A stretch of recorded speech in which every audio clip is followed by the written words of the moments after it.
Hello, good afternoon everyone. So today आज हमारी second class है इम्पॉर्टेंट क्वेश्चंस की। आज अगेन हम डिस्कस करने वाले हैं कुछ इम्पॉर्टेंट क्वेश्चंस। किसके इम्पॉर्टेंट क्वेश्चंस हैं ये? For board exam for class twelfth biology chapter number 1 that is sexual reproduction in flowering plants. Flowering plants में सेक्सुअल रिप्रोडक्शन किस तरह से होता है, इसके हम कुछ क्वेश्चंस आज डिस्कस करने वाले हैं। इससे पहले वीडियो में हमने लास्ट वीडियो में कुछ 6 क्वेश्चंस डिस्कस किए थे।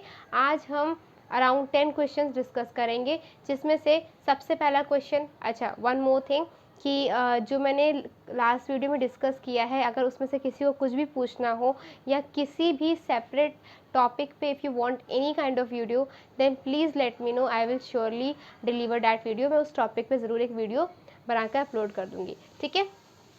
सो आज जो हमारा क्वेश्चन है, सबसे पहला क्वेश्चन है, ये इंपॉर्टेंट क्वेश्चन है, मतलब कि इस चैप्टर से बेसिकली क्या, देखिए अपने आप में ये बहुत इंपॉर्टेंट चैप्टर है। क्लास 12 में पहली यूनिट ही क्या है, रिप्रोडक्शन में इससे पहले जो था रिप्रोडक्शन इन ऑर्गेनिज्म एक टॉपिक था, बट जहाँ तक मुझे सुनने में आया है कि वो जो चैप्टर है उसको हटा दिया गया है from the syllabus of board exams. So हम उसको डिस्कस नहीं कर रहे।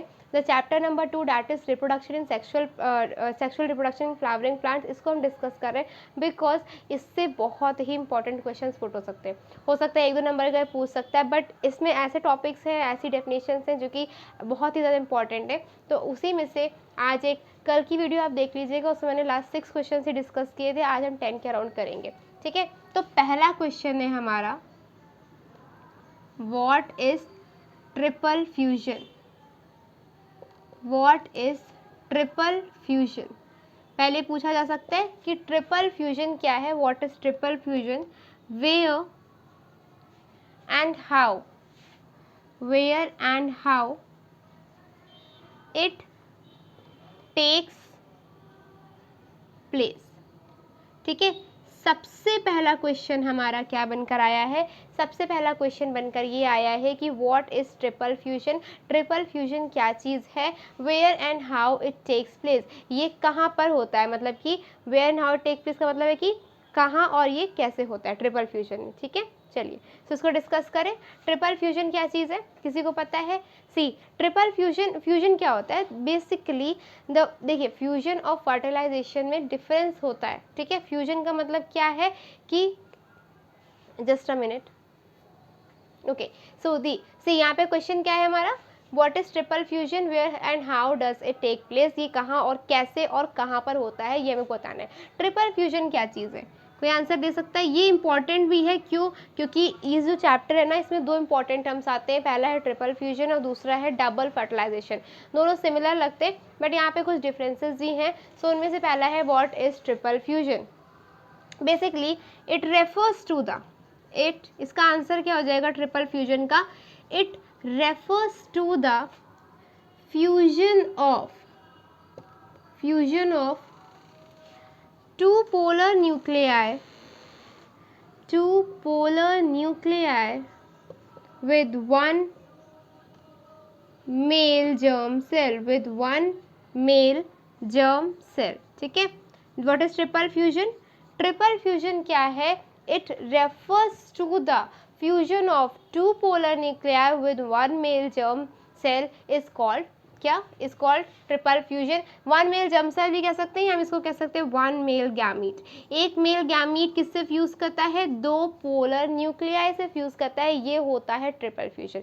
ये सिर्फ इसका आंसर था कि होता क्या है, ठीक है। अगला पूछ रहा है where and how does it take place, कैसे और कहाँ पर ये होता है। तो इसका आंसर क्या हो सकता है, where and how does it take place. सी फ्यूजन हो रहा है, जस्ट थिंक कि फ्यूजन कहाँ पे हो सकता है, पॉसिबली वो कौन सी प्लेस है जहाँ पे फ्यूजन हो सकता है, एनीबडी नो कौन सी प्लेस है? ये है, इस प्लेस का नाम है एम्ब्रियो सैक। कहाँ पे होता है ये, एम्ब्रियो सैक में। Triple fusion takes place in embryo sac. Triple fusion कहाँ पे होता है, एम्ब्रियो सैक में होता है। Is this clear to everyone? इतना समझ में आ गया? अभी मैंने आपको खाली आंसर दिया है किसका, ट्रिपल फ्यूजन क्या चीज़ है इसका, और ये कहाँ पे होता है इसका आंसर दिया है, ठीक है। अब हम बात करेंगे कि ये कैसे होता है, okay. So now we are going to discuss कि ये कैसे होता है।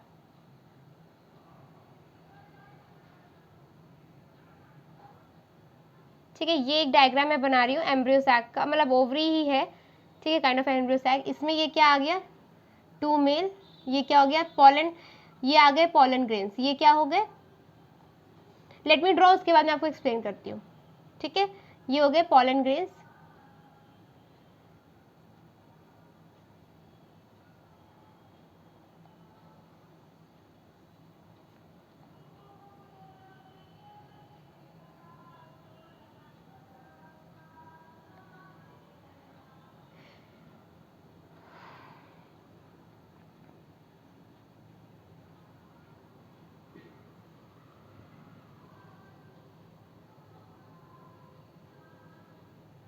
देखिए ये डायग्राम एक रफ डायग्राम है एम्ब्रियो सैक का समझाने के लिए।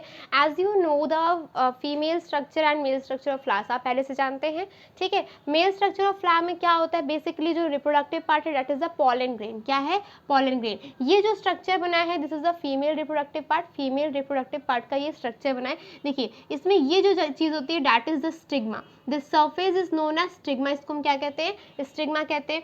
ये जो इसका ये नेक लाइक स्ट्रक्चर है दिस इज स्टाइल, ये क्या होता है, स्टाइल होता है। और ये जो पूरा इसका मतलब सोलन स्ट्रक्चर है that is known as ovary, इसको हम क्या कहते हैं, ओवरी कहते हैं। इज दिस क्लियर, ठीक है। हमने डायग्राम में ये जो फीमेल का स्ट्रक्चर है स्टिग्मा, स्टाइल एंड ओवरी, आप सबने उनके नाम सुने होंगे। और इस कंप्लीट फीमेल स्ट्रक्चर को हम पिस्टिल कहते हैं। क्या कहते हैं, पिस्टिल कहते हैं। इज दिस क्लियर, ठीक है। तो स्टिग्मा, स्टाइल, ओवरी, देखिए होता क्या है, ये जो पॉलन ग्रेन है, क्या है पॉलन ग्रेन, ये देखिए ट्यूब लाइक स्ट्रक्चर बना रहा है, ट्यूब लाइक, इसे हम कहते हैं पॉलन ट्यूब। ये क्या करता है, जैसे ही स्टिग्मा पर, ये स्टिग्मा है जो सरफेस इस पे लैंड करता है, वैसे ही ये पॉलन ग्रेन क्या करता है, ये ट्यूब लाइक स्ट्रक्चर बनाने लगता है, जो सीधे कहाँ पहुँच जाता है, हमारे एम्ब्रियो तक। कहाँ पहुँच जाता है, फ्लावर के एम्ब्रियो तक, या फिर फ्लावर के, सॉरी एम्ब्रियो नहीं, फ्लावर के ओव्यूल तक। कहाँ पहुंच जाता है, फ्लावर के ओव्यूल तक। इज दिस क्लियर, फ्लावर के ओव्यूल तक ये पहुंच चुका है। अब देखो क्या होता है कि यहाँ तक पहुंचने के बाद ये रिलीज करता है 2 male gametes, these 2 are 2 male gametes. क्या है ये, 2 मेल गैमीट्स है। इनकी प्लॉइडी क्या होगी, मेल गैमीट है तो क्या होंगे, एन होंगे। जब तक फ्यूजन नहीं होगा तब तक जो कुछ भी है वो एन रहेगा, हैप्लॉइड रहेगा, ठीक है। तो ये क्या है, 2 मेल गैमीट्स है। तो ये 2 मेल गैमीट्स यहाँ से स्टिग्मा से चलते हुए, स्टाइल से होते हुए कहाँ पहुँचते हैं, ओवरी के ओव्यूल में पहुँचते हैं। कहाँ पहुँचते हैं, ओवरी के ओव्यूल में पहुँचते हैं। इनमें से जो हमारा एक मेल गैमीट है, ये वाला मेल गैमीट, ये, अच्छा हाँ वन मोर थिंग, अब ये देखो ये ओव्यूल है, ओव्यूल का है, ये जो आप यहाँ पे तीनों सेल्स देख रहे हो, ये 1, 2 एंड 3, इनको हम कहते हैं एंटीपोडल सेल्स। क्या कहते हैं इनको हम, एंटीपोडल सेल्स। इसे क्या कहते हैं, एंटीपोडल सेल्स। इसमें से ये जो आप छोटे छोटे देख रहे हो दैट इज सिनर्जिड सेल्स, इनको हम कहते हैं सिनर्जिड सेल। इसे हम क्या कहते हैं, सिनर्जिड सेल कहते हैं। और इसको हम कहते हैं एग सेल। क्या कहते हैं इसको, एग सेल, ठीक है। और ये जो बीच में दिख रहा है आपको, ये जो 2 सेल्स हैं, ये है 2 पोलर न्यूक्लियाई। ये क्या है, 2 पोलर न्यूक्लियाई है, ठीक है। अब देखिए होता क्या है कि ये जो मेल गैमीट्स हैं, ये जो 2 मेल गैमीट्स हैं, ये पॉलन ट्यूब के रास्ते स्टाइल से होते हुए, ओवरी से होते हुए ओव्यूल में एंटर करते हैं। इनमें से हमारा एक मेल गैमीट फ्यूज करता है किसके साथ, फीमेल एग सेल के साथ। किसके साथ करता है, फीमेल एग सेल के साथ। तो ये पहला फ्यूजन हो गया, ठीक है। फिर जो हमारा ये मेल 1 है, मतलब मेल गैमीट 1, ठीक है, मेल गैमीट 1 ऐसे कह सकते हैं M1, ठीक है। उसके बाद जो हमारा दूसरा मेल गैमीट है ये फ्यूज करता है, ये देख रहे हो सेंटर में 2 पोलर न्यूक्लियाई है, इनमें से एक के साथ फ्यूज करेगा। पोलर न्यूक्लियाई 1 के साथ इसने फ्यूज किया, ठीक है, ये हो गया सेकेंड फ्यूजन। इसके बाद हमारा यही वाला दूसरा मेल गैमीट किसके साथ, पोलर न्यूक्लियाई 2, जो यहाँ पे 2 है ना, एक बार इसके साथ एक बार इसके साथ फ्यूज किया, और ये हो गया हमारा 3। तो ये पूरा प्रोसेस कहाँ पे, कितनी बार फ्यूज हुआ, देखिए एक बार फ्यूजन हो रहा है, 2 बार फ्यूजन हो रहा है, कितनी बार हो रहा है, तीसरी बार। तो ट्रिपल फ्यूजन क्या होता है, basically fusion of 2 male gametes with 1 egg cell and 2 polar nuclei is referred to as triple fusion. ये कैसे होता है, मेल यहाँ से चल के आते हैं मेल गैमीट्स, एक जो होता है एग सेल के साथ करता है, और बाकी जो दूसरा होता है वो इन 2 पोलर न्यूक्लियाई के साथ करता है। तो यहाँ पे क्या होता है, 2 तरीके से 3 तरीके से फ्यूजन होता है। पहला वाला मेल जो है एक के साथ कर रहा है, दूसरा वाला मेल एक पोलर न्यूक्लियाई के साथ फ्यूज कर रहा है, फिर दूसरा वाला मेल दोबारा दूसरे पोलर न्यूक्लियाई के साथ फ्यूज कर रहा है। तो यहाँ पे इस तरह से 1 2 3 टोटल 3 टाइप्स ऑफ फ्यूजन हो जाते हैं। ठीक है, तो आपको आंसर मिल गया, वेयर एंड हाउ कैसे होता है इसका भी मिल गया, एंड कहाँ होता है इसका भी मिल गया, एंड ट्रिपल फ्यूजन क्या है इसका भी आंसर मिल गया। So now moving to the next question. So yeah, here is the next question which states why is apple called a false fruit? Apple को हम false fruit क्यों कहते हैं? False fruit का मतलब false मतलब गलत. Basically apple is not a fruit in terms, ये fruit की कैटेगरी में आता है but false fruit की कैटेगरी में आता है. क्यों कहते हैं? Because इसका आंसर क्या हो सकता है? Because it develops from the thalamus of plant. ये क्या होता है? It develops from the thalamus of plant. ये प्लांट के थैलेमस से डेवलप होता है, इसी वजह से हम इसको क्या कहते हैं? क्या कहते हैं इसको? फॉल्स फ्रूट कहते हैं. और अच्छा, ट्रू फ्रूट्स क्या होंगे फिर? ट्रू फ्रूट जो एक्चुअली फ्रूट्स होते हैं, एक मतलब ऐसे फ्रूट्स को हम ट्रू फ्रूट्स कहते हैं जो जब डेवलप होते हैं ओवरी से. किससे डेवलप होते हैं? ओवरी से. आपको पता है फर्टिलाइजेशन के बाद जो ओवरी है यही क्या होती है? राइपेंड फ्रूट में कन्वर्ट हो जाती है, और जो ओव्यूल होता है यही किस में कन्वर्ट होता है? सीड में कन्वर्ट हो जाता है. Is it clear? So true fruits are those fruits which are developed from the ovary directly, and false fruits are those fruit which are developed from the thalamus of plant.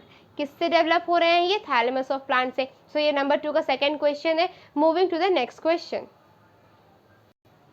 Okay, so the question number 3 is here. It is asking what is apomixis? Apomixis क्या है and what is its importance? What is apomixis and what is its importance? Apomixis क्या है, इसकी importance क्या होती है? See, apomixis से देखिए, सेक्सुअल फर्टिलाइजेशन का जो बेसिकली प्रोसेस होता है, इट ऑलवेज रिक्वायर्स फर्टिलाइजेशन. मतलब अगर कोई ऑर्गेनिज्म सेक्सुअली रिप्रोड्यूस कर रहा है, whether it is a plant, whether it is an animal, तो क्या होता है कि वो जब भी रिप्रोड्यूस करते हैं, वो जब भी सेक्सुअल रिप्रोड्यूस करते हैं, तो फर्टिलाइजेशन का प्रोसेस होता ही होता है. Because the two gametes of the different organisms are going to fuse. वो क्या करते हैं? फ्यूजन करते हैं. इसी वजह से क्या होता है? फर्टिलाइजेशन होता है. समझ में आया? लेकिन अब एसेक्सुअल में क्या होता है? एसेक्सुअल में फर्टिलाइजेशन मतलब क्या होता है कि बॉडी पार्ट से हो रहा है, वेजिटेटिव पार्ट से फर्टिलाइजेशन हो जाता है, तो उसमें फ्यूजन की कोई ज़रूरत ही नहीं है. मतलब सॉरी, फर्टिलाइजेशन हो जाता है, बॉडी पार्ट से ही रिप्रोडक्शन हो जाता है, वेजिटेटिव पार्ट से ही रिप्रोडक्शन हो जाता है. सो वहाँ पे कोई फ्यूजन की ज़रूरत नहीं होती, किसी फर्टिलाइजेशन की ज़रूरत नहीं होती है. रिमेंबर, बट सेक्सुअल रिप्रोडक्शन में ऐसा नहीं होता. सेक्सुअल रिप्रोडक्शन में क्या है कि आप जब भी male and female gamete fuse करेंगे तो क्या होगा? मेल गैमेट फीमेल गैमेट को क्या करेगा? फर्टिलाइज करेगा, और फर्टिलाइजेशन का ही रिजल्ट क्या होता है? जाइगोट होता है. ठीक, तो एपोमिक्सिस, ये मैंने आपको फर्टिलाइजेशन ये सब क्यों बताया? Because apomixis is a process in which sexual reproduction takes place without fertilization. Apomixis एक ऐसा प्रोसेस है जिसमें फर्टिलाइजेशन की ज़रूरत नहीं होती है. स्टिल प्लांट जो होते हैं वो सेक्सुअली रिप्रोड्यूस कर जाते हैं. बात समझ में आई? सी, सेक्सुअल मतलब कि यहाँ पे क्या है? सेक्सुअल रिप्रोडक्शन होता है लेकिन फर्टिलाइजेशन की ज़रूरत नहीं होती है. Is it clear to everyone? It is a process of sexual reproduction, जिसमें क्या क्या it is a process of sexual reproduction of seeds without fertilization. आप ये भी कह सकते हो कि ये क्या है कि ये क्या है आपका? सेक्सुअल रिप्रोडक्शन ऑफ सीड्स है बिना फर्टिलाइजेशन वाला. Is it clear? समझ में आ गई इतनी बात? आप देखिए, पूछा गया इसकी इंपॉर्टेंस क्या है. इसकी इंपॉर्टेंस देखिए, बहुत ज़्यादा मतलब 2 पॉइंट्स हैं जो बहुत ही ज़्यादा इंपॉर्टेंट है. पहला तो क्या है कि हाइब्रिड सीड्स कल्टीवेट हो जाएंगे. क्या हो जाएंगे? हाइब्रिड सीड्स कल्टीवेट होंगे. क्या होंगे बच्चों? हाइब्रिड सीड्स का क्या हो जाएगा?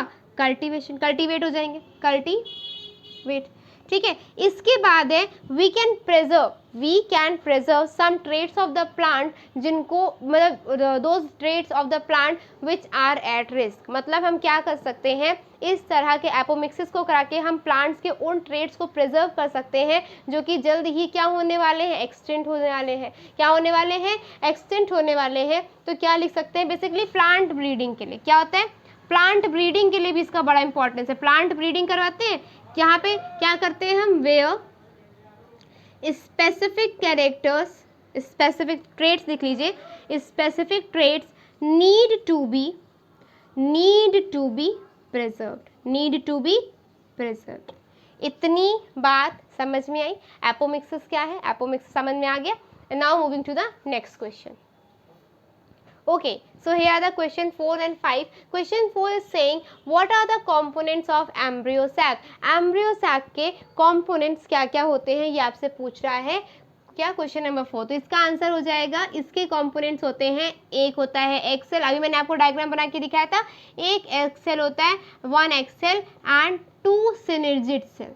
दो क्या होते हैं, सिनर्जिड सेल्स होते हैं, ठीक है। इसी एक्सेल्स को क्या करता है, इसी एक्सेल को कौन फर्टिलाइज करता है, one of the male gamete fertilize this egg cell, ठीक है। सो क्या हो गए components of embryo sac, embryo sac के कंपोनेंट्स क्या होते हैं, एक्सेल एंड 2 सिनर्जिड सेल्स, ठीक है। Next question, it what is the common function of nucleus and cotyledon. See, ये न्यूक्लियस है, न्यूक्लियस नहीं है।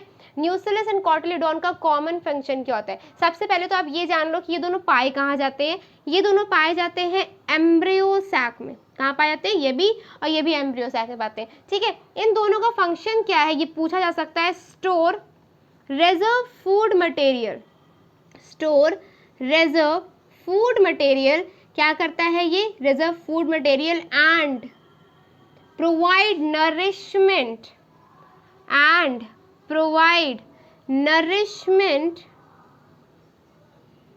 provide nourishment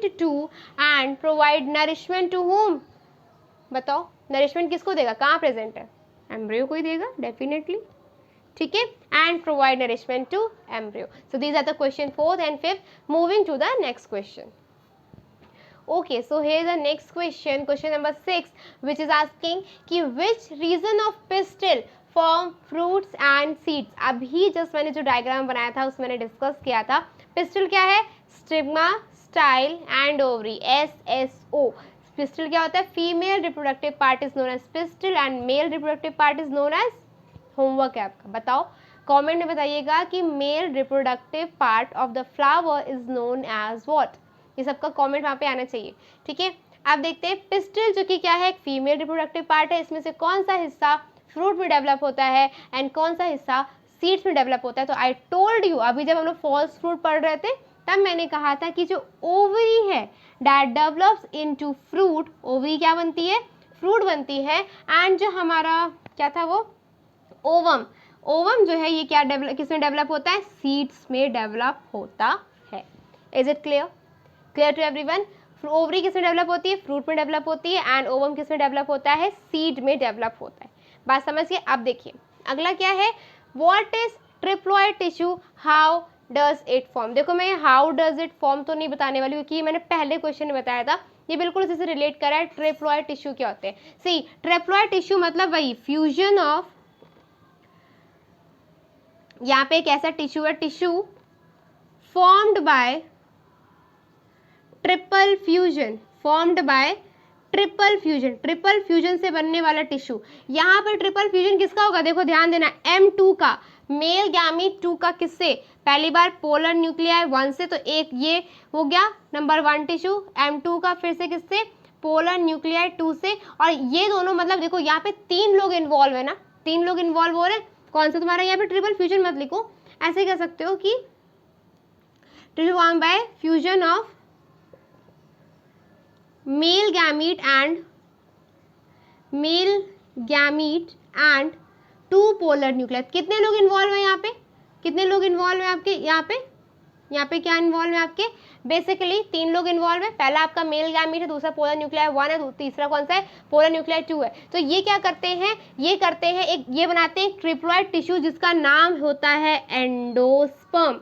endosperm. आप पूछ सकते हो कि मैम वो M1 वाला क्यों नहीं लिया गया, जो मेल गैमीट 1 था वो भी तो फ्यूजन कर रहा था ना फीमेल के साथ, बट वो बना रहा था, वो जायगोट बना रहा था, वो ट्रिप्लॉइड टिश्यू नहीं है, जायगोट डायप्लॉइड होता है। डायप्लॉइड देखो मेल गैमीट का N, एक्सेल का N मिलके क्या बन गया 2N, और 2N कैसी प्लॉइडी है, डिप्लॉइडी है। 2 मतलब यहाँ पे क्या है 2 सेल्स है, यहाँ पे क्या है क्रोमोसोम नंबर किसमें है 2N में, तो ये डिप्लॉइड है। मैंने पूछा है ट्राइप्लॉइड, इसमें देखो ट्राइप्लॉइड कैसे हो गया, इसका N, ठीक है, और एक ये इसमें पूरा न्यूक्लियस, देखो इसके पास N है, एक इसका N और एक इसका N, ये तीनों N बने ना, तो क्या हो गया ट्राइप्लॉइड हो गया। ट्राइप्लॉइड टिश्यू क्या, और ये तीनों मिलके जैसे कि अभी बताया ना कि वो वाला मिलके जाइगोट बना लेता है, पहला मेल गैमीट और फीमेल गैमीट मिलके जाइगोट बना लेंगे, तो ये जो दूसरा मेल गैमीट है ये इन दो पूरा न्यूक्लियाई के साथ फ्यूज करके क्या बनाता है, ये बनाता है एंडोस्पर्म। क्या बनाता है, एंडोस्पर्म। Is it clear? ठीक है, देख लीजिए इस क्वेश्चन को। Moving to the next question. Okay, so the question number 8 is difference between pollination and fertilization. Pollination और fertilization के बीच क्या अंतर है? See, pollination क्या होता है, fertilization तो आप जान गए होंगे, ठीक है। pollination देखिए क्या है, pollination क्या है आपका, हाँ pollination क्या हो गया, pollination है ट्रांसफर ऑफ, किसका है, सिर्फ ट्रांसफर हो रहा है, transfer of pollen grain to ovary. Pollen grain का ओवरी तक ट्रांसफर होना ही क्या है, पॉलिनेशन है। एंड फर्टिलाइजेशन आप जान ही गए हो, फर्टिलाइजेशन क्या है, फ्यूजन है। क्या है, fusion of male and female gamete. ये क्या है, मेल और फीमेल गैमीट का फ्यूजन है। ध्यान रखिएगा, पॉलिनेशन जब होगा तो सिर्फ क्या होगा कि मेल वहां तक ट्रांसफर होके पहुंचेगा, फ्यूजन नहीं होगा। फ्यूजन जब होगा तो वो प्रोसेस का नाम बदल जाएगा, that process will be known as fertilization. Is it clear? Now moving to the next question. Okay, so here the question number 9 is difference between self pollination and cross pollination. Self और cross pollination के बीच difference बताना है, ठीक है। इसको देखो एक rough सा डायग्राम बनाते हैं। मान लीजिए ये एक प्लांट है, ये एक दूसरा प्लांट है, ठीक है। इस प्लांट पे ये रहा एक फ्लावर आपका, ठीक है, और इसी प्लांट पे एक और फ्लावर रहा ये, ठीक। ये रहा इसका मेल पार्ट, ये क्या है इसका मेल पार्ट है, ये भी इससे निकल के आया, ये क्या है इसका मेल पार्ट, और यहाँ पे भी क्या हो गया एक प्लांट है, ठीक, ये इसका मेल प्लांट है, और ये इसकी क्या हो गई, यहाँ पे नीचे क्या हो गई ओवरी, ये क्या हो गई इसकी ओवरी हो गई, ठीक। ये जो बीच में स्वयं पार्ट मैंने बनाया है ये क्या है इसकी ओवरी हो गई, ये क्या है बस रफली समझ लो ये क्या है ओवरी हो गई। अब ध्यान से देखिए, ध्यान से देखिए, यहाँ पे क्या होता है कि सेल्फ पॉलिनेशन, इसी में दोनों समझा देते हैं। सेल्फ पॉलिनेशन क्या है, सेल्फ पॉलिनेशन क्या है कि when the anther is transferred to the ovary of its own flower, जब एक एंथर अपने ही फ्लावर, जब क्या होता है एक पॉलन अपने ही फ्लावर की ओवरी के पास जाता है, तो जब जाके वहां पे पॉलिनेट करता है तो ये क्या कहलाता है, सेल्फ पॉलिनेशन। मतलब पॉलिनेशन क्या है, ट्रांसफर ही तो है, पॉलन ग्रेन का ओवरी तक ट्रांसफर ही है। तो अगर एक ही फ्लावर का जो पॉलन ग्रेन है वो अपने ही फ्लावर की ओवरी के पास जाएगा, तब क्या कहलाएगा वहां पे सेल्फ पॉलिनेशन। या फिर एक कंडीशन और है कि अगर एक फ्लावर का मेल पार्ट है, पॉलन ग्रेन है, वो दूसरे फ्लावर की ओवरी के पास, यानी ये कहाँ आता है इसके पास आता है, इस ओवरी के पास आता है, तो भी ये कहलाएगा सेल्फ पॉलिनेशन, क्योंकि ये दोनों फ्लावर्स एक ही प्लांट के हैं। फिर सुन लो, when the pollen grain of a flower is transfers to the ovary of the same flower, then it is known as self pollination. And also when the pollen grain is transferred to the ovary of the another flower of the same plant, then the pollination is also known as क्या हो गया self pollination. अब बस यहाँ पे क्या है, मान लो यहाँ पे क्या हो जाए कि ये वाला जो पॉलन है ये कहाँ चला जाए, दूसरे प्लांट के फ्लावर के पास, तब ये क्या बन जाएगा आपका क्रॉस पॉलिनेशन। क्या बन जाएगा क्रॉस पॉलिनेशन। तो क्या बोल सकते हो, when pollen grain of a flower transfers to the ovary of another flower of another plant of different plant, तब क्या हो जाएगा आपका क्रॉस पॉलिनेशन। अगर जो पॉलन ग्रेन है वो अपने ही फ्लावर की ओवरी के पास जाता है तब भी सेल्फ पॉलिनेशन है। अगर पॉलन ग्रेन दूसरे फ्लावर की ओवरी के पास जाता है बट वो फ्लावर उसी के प्लांट का होता है तो भी सेल्फ पॉलिनेशन है। बट अगर वही पॉलन ग्रेन दूसरे फ्लावर के पास जाता है जो किसी दूसरे प्लांट का है, तब क्या हो जाएगा क्रॉस पॉलिनेशन। बात समझ में? Moving to the last question, that is, so here's the last question, what is double fertilization? what is double fertilization? देखिए ये भी मैं डिस्कस कर चुकी हूँ जब मैंने आपको फर्स्ट क्वेश्चन डिस्कस किया था। पहले हमने क्या डिस्कस किया था कि मेल वन क्या हो रहा था, मेल वन किससे फ्यूज कर रहा था, एग, मेल वन का सेल किससे कर रहा था, एग से क्या रखा था, क्रॉस कर रहा था, मतलब एग के साथ फ्यूज हो गया, तो इससे क्या बना आपका, जाइगोट बना। तो ये मतलब फर्टिलाइज कर दिया ना। जब फर्टिलाइजेशन जब भी होगा you will get a by product, जब भी फर्टिलाइजेशन होगा आपको एक बाय प्रोडक्ट मिलेगा। ऐसे जो हमारा M2 था भाई, इसने क्या किया, एक तो पोलर न्यूक्लियाई 1 और दूसरा किसका, पोलर न्यूक्लियाई 2, और इसने क्या बनाया, ये जो जाइगोट बना ये कैसा है नेचर में, ये डाइप्लॉइड है। कैसा है, डाइप्लॉइड है, 2n है, ठीक है, 2n है। क्यों, क्योंकि इसका n मिला, इसका n मिला, इसके पास क्या हो गया, 2n हो गया। अब देखो इसके पास n है, इसके पास n है, इसके पास n है, ये क्या बनाएगा, एंडोस्पर्म, ये क्या बना लेगा आपका एंडोस्पर्म, और ये कैसा हो जाएगा, एक ट्राइप्लॉइड हो जाएगा। तो यही दो फर्टिलाइज, क्योंकि यहाँ पे आपको जब ये इन दोनों को फ्यूज कर रहा है तो भी रिजल्ट मिल रहा है, आउटपुट मिल रहा है, दैट इज एंडोस्पर्म। जब ये इसको फ्यूज कर रहा है तो भी आपको रिजल्ट मिल रहा है, जो कि क्या है, जाइगोट है। तो basically fertilization is a process जो हमेशा आपको एक रिजल्ट देगा ही देगा। उसने यहाँ पे अगर पहला वाला तो उसने जाइगोट के फॉर्म में दिया, दूसरा वाला था तो उसने एंडोस्पर्म के फॉर्म में दिया, ठीक है। So this is all for today, ये आज का था। अब मैं यहाँ पे एक क्वेश्चन ऑफ द डे देने वाली हूँ, ये हर वीडियो के बाद मिलेगा जब भी मैं आपको इंपॉर्टेंट क्वेश्चन कराऊंगी। ये जो क्वेश्चन है ये इससे प्रीवियस वीडियो से रिलेटेड है, आपको इसका आंसर कमेंट सेक्शन में देना है, okay. So here is the question of the day, that is what are Chasmogamous flowers? Give an example. आपको यहाँ पे बताना है कि Chasmogamous flower क्या होते हैं और इसका एक एग्जाम्पल देना है। ये मैंने प्रीवियस वीडियो में बनाया है, तो अगर आप इसको देखते हैं तो देन प्लीज़ कमेंट में इसका आंसर ज़रूर दीजिएगा, ठीक है। Okay, this is all for today, thank you so much.